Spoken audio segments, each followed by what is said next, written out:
Pues muy bien, buenos días. Muy bien, pues un honor y una ilusión muy grande de volver a estar compartiendo con vosotros. En esta ocasión casi me hubiera atrevido a decir que los niños mayorcitos se hubieran quedado, porque les voy a dar una lección de escuela dominical. ¿Para qué? Para que todos entendamos, para que todos lo podamos captar, y sobre todo no es entenderlo, sino también ponerlo a la práctica. Quiero hablar de dos personajes que son muy famosos en la Biblia, en la Escritura, en el Antiguo Testamento, y uno se llama Sansón y la mujer Dalila. ¿Quién no ha escuchado hablar de Sansón y Dalila? ¿Quién no ha visto películas del forzudo Sansón? ¿Y quién no ha visto o escuchado incluso en la escuela estas historias que llamábamos historia sagrada o historia del Antiguo Testamento? La mayoría de gente, yo soy un enamorado del Antiguo Testamento, a mí me encanta, aunque sé que en el Nuevo está toda la chicha, está toda la concentración, está toda la manera de organizar las iglesias. Todo esto lo entiendo. Pero mucha gente empieza a leer la Biblia desde el Génesis y se empieza a encontrar con batallitas, guerras, muertes, asesinatos. Y dice, ¿esto es la Biblia? ¿Esto qué es? Y nosotros les aconsejamos, no, empieza a leer por el Nuevo Testamento, por los Evangelios, sobre todo el Evangelio de Juan, que te habla de la salvación, te habla de Jesús. Pero quiero deciros que el Antiguo Testamento, cada historia, cada batalla, cada cosa que ocurre, hay que mirarlo con los ojos espirituales, porque tiene una aplicación muy bonita, útil, seria para la Iglesia, para cada uno de nosotros en particular. Y hay que saber buscarle la interpretación, por supuesto. Para eso está la persona del Espíritu Santo, ¿no?, que nos revela, que nos enseña y que nos guía.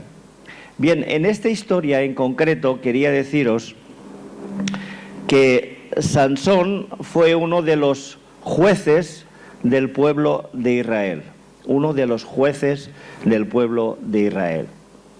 Sansón no es que fuera un hombre especial, era en sentimientos como cada uno de nosotros, pero estaba dotado de una fuerza sobrenatural. Tanta fuerza que fue un hombre que, según leemos en la palabra, hizo muchas hazañas que las iremos viendo. Y fue un hombre que para mí, cuando lo leo, veo, y quiero que esta mañana lo entendáis bien, para mí, Sansón representa la Iglesia. Sansón representa a cada uno de nosotros como cristianos. Tenemos una fuerza sobrenatural de parte de Dios. Tenemos una unción del Espíritu que podemos usar para bien.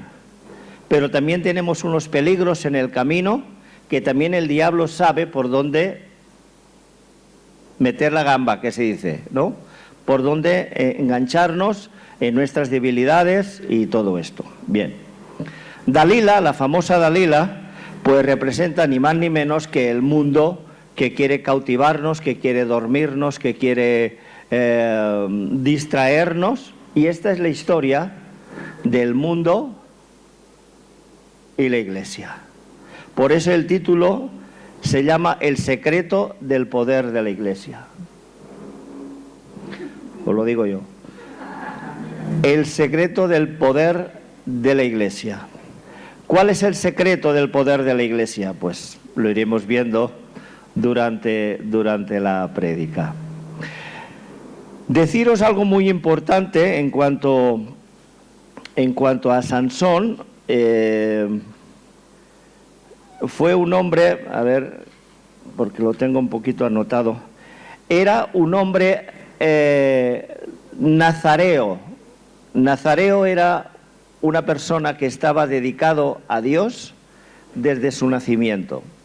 Los padres de Sansón, cuando se le apareció el ángel a una mujer estéril, le dijo: tendrás un hijo varón, te tienes que privar de beber vino, sidra y todo lo derivado del alcohol. Navaja no pasará por su cabeza, o sea, no cortará su cabello, será dedicado a Dios y será nazareo desde su nacimiento. No es lo mismo nazareo que nazareno. Jesús era nazareno, porque era de Nazaret, ¿vale?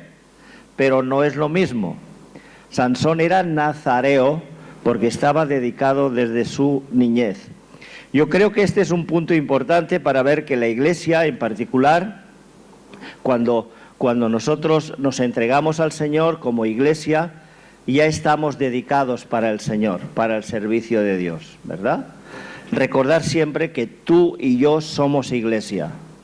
No son las paredes que nos venimos a reunir, no son las sillas, no es... La Iglesia somos tú y yo. Tú eres Iglesia. Dile al que tienes al lado que somos Iglesia. Tú eres Iglesia conmigo. Somos Iglesia. Y como Iglesia tenemos virtudes, tenemos fallos y tenemos que tener mucha alerta porque el enemigo está como león rugiente a ver cómo nos puede devorar. Bueno, hay unos personajes más. Dice que había nazareos temporales y nazareos perpetuos, que lo eran siempre. Por ejemplo, aparte el más conocido era Sansón, pero hay otro importante también en las Escrituras que se llamaba Samuel. El profeta Samuel también estaba dedicado desde su niñez a servir al templo. Estaba dedicado de una forma como podemos leer en 1 Samuel capítulo 1, versículo 11, donde la mamá, cuando tuvo a Samuel también milagrosamente, una mujer estéril, tuvo un hijo que le puso por nombre Samuel y lo dedicó al templo y le dijo: navaja no pasará por su cabeza, no beberás sidra ni vino, te abstendrás de muchas cosas mientras estás gestando a este varón. ¿Vale? O sea, tiene mucha miga todo esto. Es un símbolo de conservar el espíritu limpio delante del Señor. Dice en Romanos capítulo 12, versículo 1, dice: así, hermanos, os ruego por las misericordias de Dios que presentéis vuestros cuerpos en sacrificio vivo, santo, agradable a Dios, que es vuestro culto racional. ¿Por qué he leído este versículo? Porque tiene que ver con nosotros, que aunque no somos nazareos, sí que estamos apartados para Dios, ¿vale?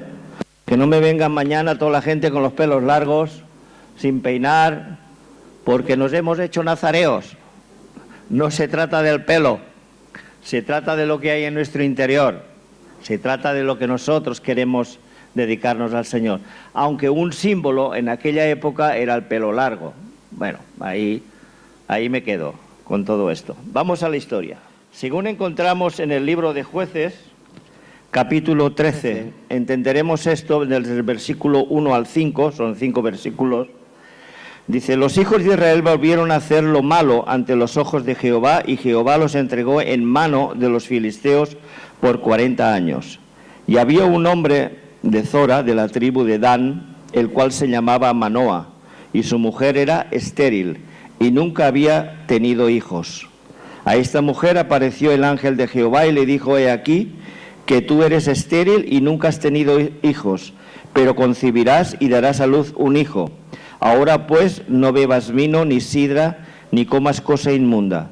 Pues he aquí que concebirás y darás a luz un hijo, y navaja no pasará sobre su cabeza, porque el niño será nazareo a Dios desde su nacimiento.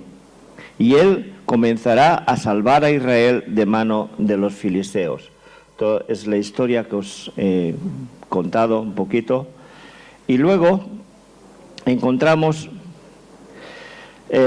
algo muy importante en la vida de Sansón, si vais leyendo la historia de los capítulos que siguen, que toda su decadencia, que ya la sabemos por donde empezaron las historias de bajada, digámoslo así, todo empezó porque Sansón no hizo caso a sus padres.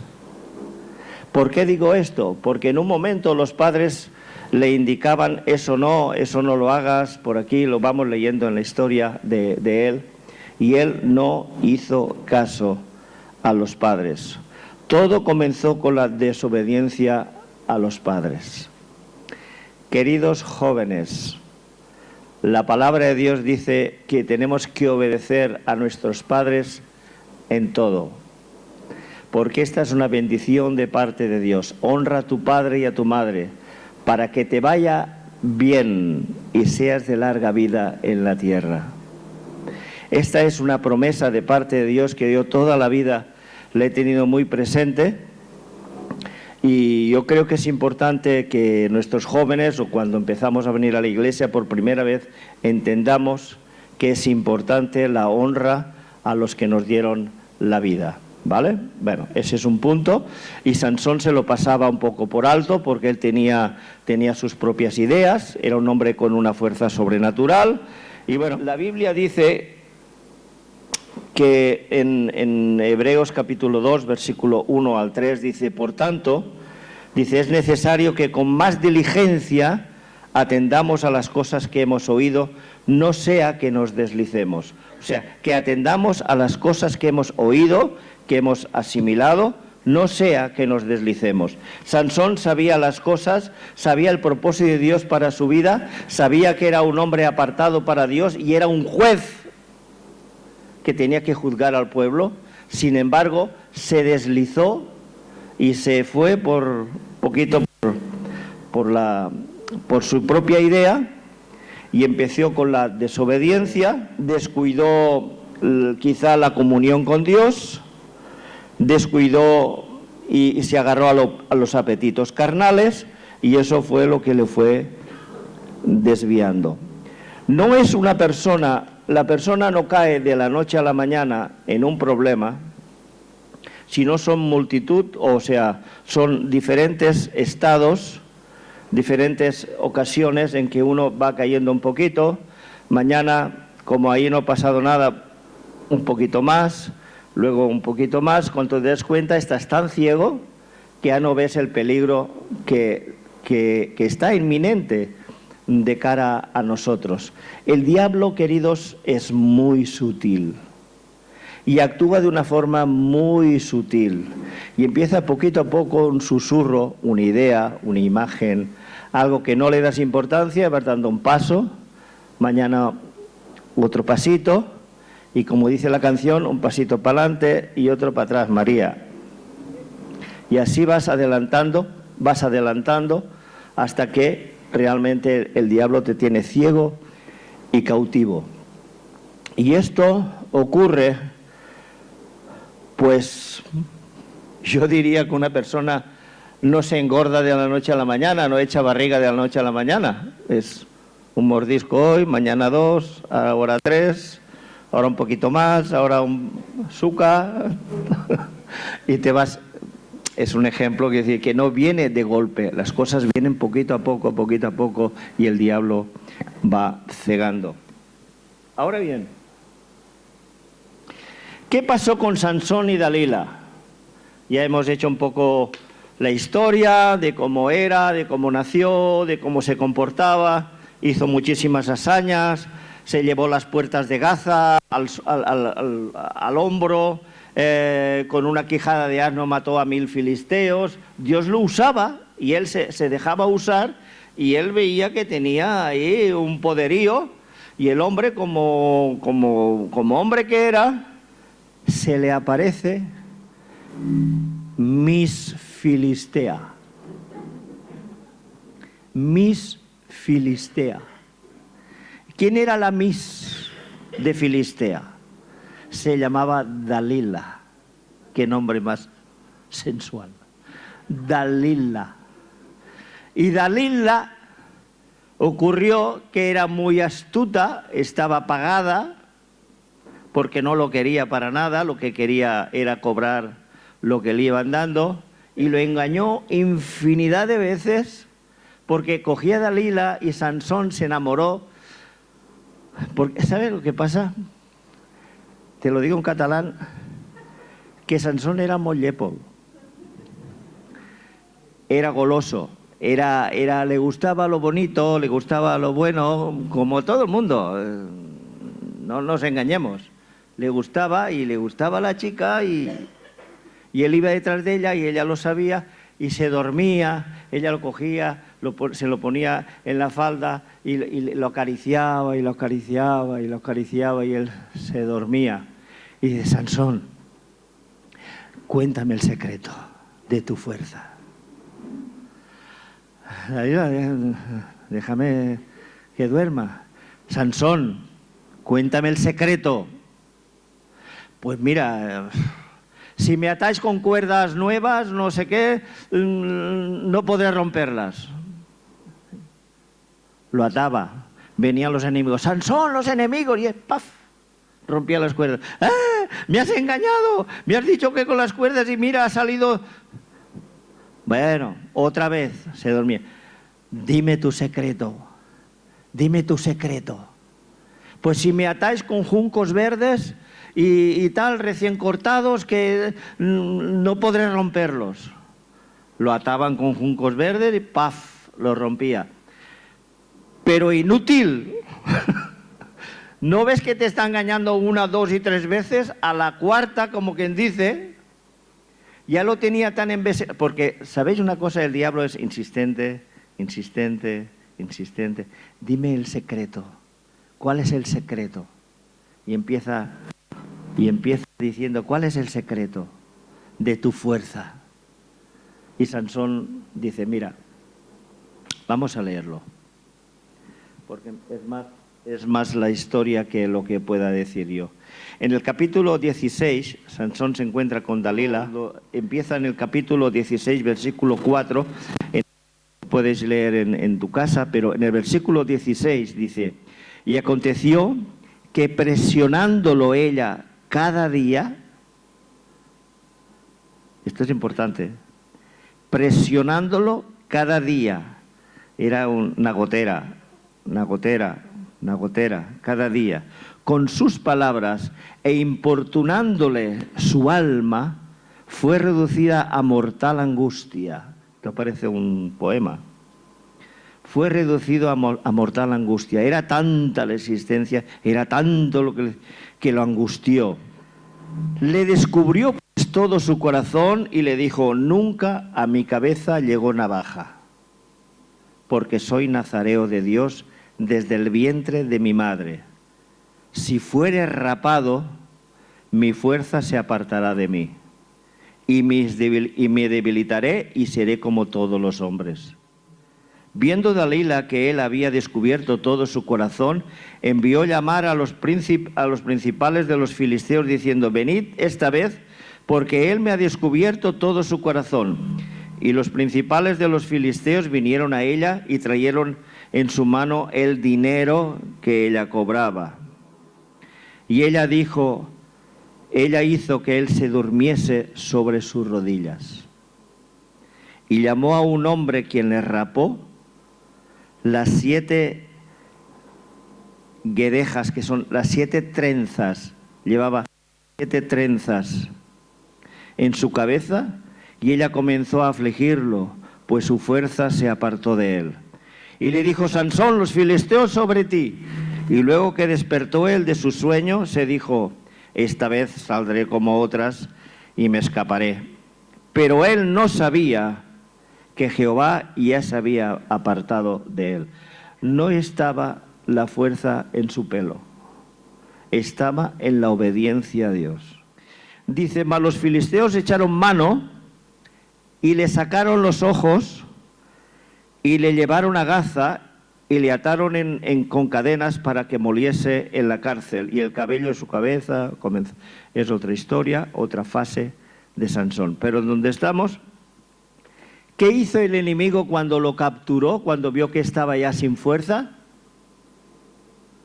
Sacarle los ojos. Lo que pretende el diablo a la Iglesia es en el momento de la debilidad, en el momento que estamos más vulnerables, es ponernos ceguera espiritual. No vemos, no sentimos, no pasa nada, porque el diablo nos ha quitado la ceguera, nos ha puesto ceguera espiritual. Ahora bien, Sansón, que representa a la Iglesia y que representa también Dalila a este mundo, hay 7 puntos que quisiera rápidamente enumerar, y son las 7 trenzas que le cortó Dalila. Cuando él estaba dormido en las rodillas, es que la Iglesia muchas veces se duerme, nos dormimos en los laureles, como se dice, nos dormimos a los pies del mundo, el mundo nos embelesa, y muchas ocasiones hay que reconocer, hermanos, que nos quedamos dormidos, y lo primero que dejamos de sentir, lo primero que Sansón, en la primera trenza que le cayó al suelo, fue la consagración. Era un hombre que era apartado, dedicado, reservado para el propósito santo de Dios, para poder resistir toda acechanza del enemigo. Sin embargo, lo primero que le cayó de su cabeza fue la consagración. Lo primero que el diablo va a tratar en nuestras vidas es que no estemos conscientes de que somos personas apartadas, dedicadas para Dios. Entonces, cuando hablamos de lo santo, decimos, ¿qué es ser santo? Ser apartado para Dios. Todos, cuando la Biblia nombra a los santos, la Iglesia, somos todos, somos apartados para Dios. Aunque vivimos en el mundo, tenemos nuestra vida humana, pero estamos consagrados, apartados para Dios. Y lo primero que el diablo intenta hacer en la Iglesia es quitar la consagración. Ya no hay consagración. El segundo punto sería el discernimiento. Cuando no hay consagración, ya no hay discernimiento. Ya no sé distinguir lo bueno de lo malo. Ya no percibo si esto me conviene o no me conviene. La conciencia, la comprensión, la acción que antes tenía no está. Y no puedo distinguir. ¿Qué pasa con nuestras vidas cuando nos sentimos que no tenemos esta consagración, que no tenemos estas ganas de venir al culto, que no tenemos estas ganas de leer la palabra, que no tenemos ganas de orar? Algo falla en nuestras vidas y automáticamente se nos va el discernimiento. Ya no noto si lo hago bien, si lo hago mal.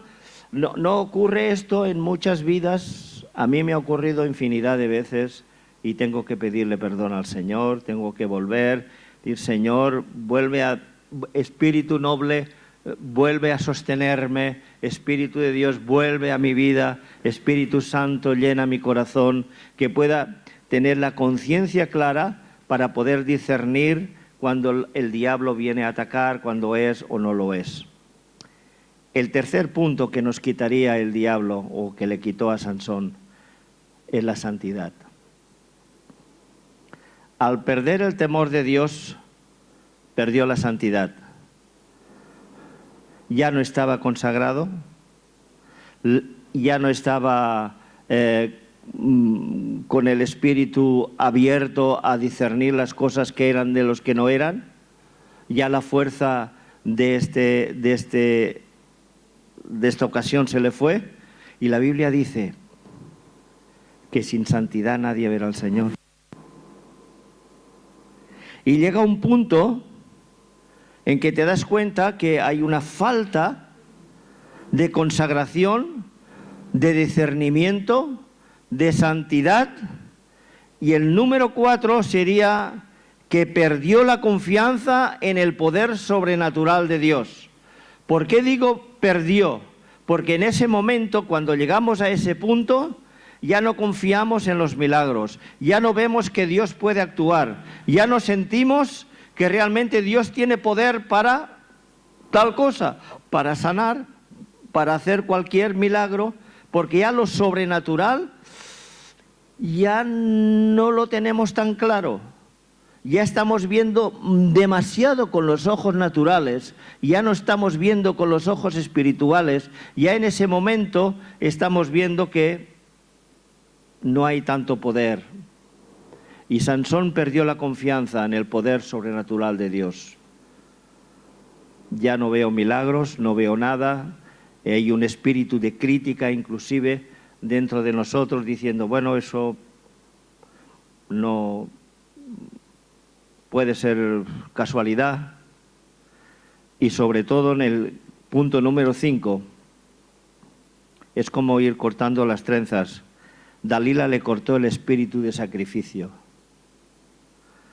Lo que lo diferenciaba del mundo es que él era un hombre apartado. Lo que nos diferencia del mundo a nosotros es que nosotros somos sal y somos luz. Nos cuestionamos muchas veces en ese punto si vale la pena el sacrificio, si vale la pena venir a la iglesia, si vale la pena invertir tiempo en Dios. Es un momento de duda porque hay el espíritu de sacrificio, porque yo sé que cuesta muchas veces hacer cosas, cuesta levantarte, cuesta orar, cuesta leer, cuesta venir a la iglesia, cuesta... Muchas cosas cuestan, es un sacrificio, y dice la palabra, un sacrificio vivo, santo, agradable para Dios. Y en ese momento no está.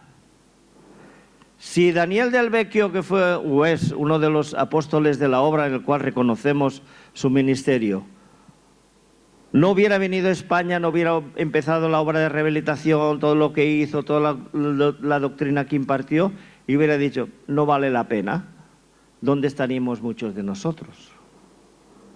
Porque estos hombres se sacrificaron, había un espíritu de sacrificio, dejar la familia, dejar su país, dejar sus negocios, para servir a Dios, para salvar almas. ¿Dónde está el espíritu de sacrificio? Si mi padre se hubiera acomodado y hubiera dicho, ya se apañarán, no hubiera comprado el terreno, no hubiera hecho la casa de acogida o la comunidad en aquel tiempo, no hubiera peleado para que muchos jóvenes tiraran para adelante, ¿dónde estaríais muchos de vosotros? ¿O dónde estaríamos muchos de nosotros? El espíritu de sacrificio tiene que estar en nosotros. Y cuando la ceguera espiritual, cuando el discernimiento no está, cuando la santidad falta, el espíritu de sacrificio se va y nos volvemos súper cómodos. ¿Amén? Porque este espíritu de sacrificio es lo que nos hace andar. El punto número 6, estamos con las trenzas. La sexta trenza que le cayó de la cabeza de Sansón le podíamos poner de nombre pérdida del dominio propio. ¿Qué pasa con esto? ¿Qué me diréis? Cuando no hay dominio propio, actúa nuestra propia identidad, nuestra propia voluntad.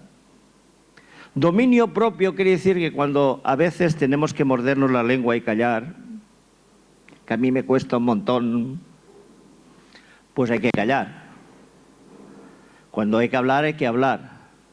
Pero el cristiano, una de las cosas que nos distingue de la gente del mundo que explota, que tiene la mecha muy corta, es el dominio propio. El dominio propio es que saber comportar, escuchar, reflexionar, aconsejar, morderte la lengua muchas veces, porque si queremos dar testimonio al mundo, queremos dar testimonio a nuestros amigos, familiares, tal, no podemos salir con la mecha corta. Algunos tienen la mecha tan corta que a la primera, ¡pum!, ya han explotado. Han hecho más daño que se hubieran callado. A ver, entenderme lo que quiero decir. Dominio propio. saberme comportar, saber aguantar, ganar no mis propias batallas, sino la batalla es del Señor. La séptima trenza que le cayó, le ponemos de nombre, le cortó la conciencia pura, que tiene que ver con todo lo demás. El campeón, el forzudo, Sansón, cayó derribado. El campeón ha sido derribado, el campeón ha caído, el campeón ha sido vencido. Dalila lo conquistó. ¿Y qué quiere decir esto? Que el mundo muchas veces, hermanos, tiene sus victorias en nosotros y no debe ser así. El mundo no nos puede conquistar, el mundo no nos puede derribar, no debe derribarnos. El mundo está como león rugiente, el mundo tiene muchas Dalilas y quiere que nos durmamos en los laureles, como se dice, que la iglesia esté dormida. Muchas veces, ¿cuántas veces hemos dicho, la iglesia está dormida, estamos dormidos, necesitamos despertar, necesitamos un toque del Espíritu Santo, necesitamos que Dios nos mueva? Y ocurren cosas que a veces no son agradables, pero para que la iglesia despierte. Ocurren cosas porque Dios quiere que no estemos dormidos. Se mueven circunstancias en nuestro alrededor para que nuestro espíritu de adoración y de oración se active, porque cuando no pasa nada, pues nos vamos durmiendo. Pero cuando hay un problema, ¿por qué dicen que las iglesias de los países estos perseguidos, Irán, Irak y todos estos que están en guerra, dicen las estadísticas, que crecen, que están creciendo? Porque hay aflicción, porque hay persecución, porque si no se unen en oración y en búsqueda de Dios, se mueren. ¿Qué pasa en España o qué pasó en España de los tiempos atrás que se editó la ley de la libertad religiosa? Antiguamente mis abuelos, mi madre no, pero mi abuela y mi bisabuela estuvieron luchando mucho para que el Evangelio corriera. Y subían desde Murcia, subían con portores, con borricos llenos de literatura, repartiendo literatura, Nuevos Testamentos y todo eso. Cuando llegaban a la plaza del pueblo se los quemaban y luchando porque la palabra fuera esparcida, para que la palabra llegara a cada rincón. Hoy tenemos la palabra que llega por internet a todo el mundo, podemos escuchar las predicaciones de Jante, de lo otro, de todos los predicadores famosos, los podemos escuchar. Yo también escucho. Esta mañana tienes tu oído escuchando. ¿Pero qué decidiremos nosotros? ¿Qué vamos a hacer? Porque tenemos todos los medios. Y sabéis una cosa, en aquel tiempo en que había lucha y guerra y había problemas, la iglesia crecía. Porque la iglesia se escondía, aunque fueran catacumbas, donde fuera, para escuchar la palabra, para leer la palabra, para estar con los hermanos, para orar juntos. Se reunían porque había persecución, porque se lo comían los leones, porque venía gente detrás de ellos con armas para aniquilarlos, y la iglesia crecía. Pero cuando viene la palabra paz y seguridad, cuando viene la palabra en que hay libertad religiosa, todo el mundo puede creer lo que quiera, todo el mundo puede hacer lo que le dé la gana, la iglesia se duerme. ¿Sí o no? Entonces, ¿qué necesitamos, hermanos, para despertar? ¿Que nos corten la cabellera? ¿Dormirnos en los laureles? ¿Dormirnos en los brazos del mundo? ¿O realmente no hacer caso? Fíjate que es que pienso con Dalila, es que, ojo Dalila, que lo engañó 4 o 5 veces con las dichosas cuerdas y todo esto, y el hombre R, pero será tonto Sansón. Pero chico, ¿tú no te das cuenta que te está engañando cada vez? ¿Y vas y le confiesas el secreto de tu fuerza? Tiene guasa. Pero así es el carácter del ser humano. Y nosotros, por lo tanto, tenemos que aprender, queridos, que lo más importante en la vida del cristiano es que realmente estemos despiertos.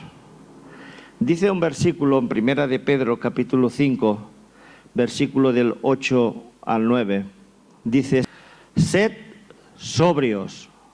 ¿Qué quiere decir sobrios? Pues bueno, pues que estemos serenos, estemos sobrios, despiertos.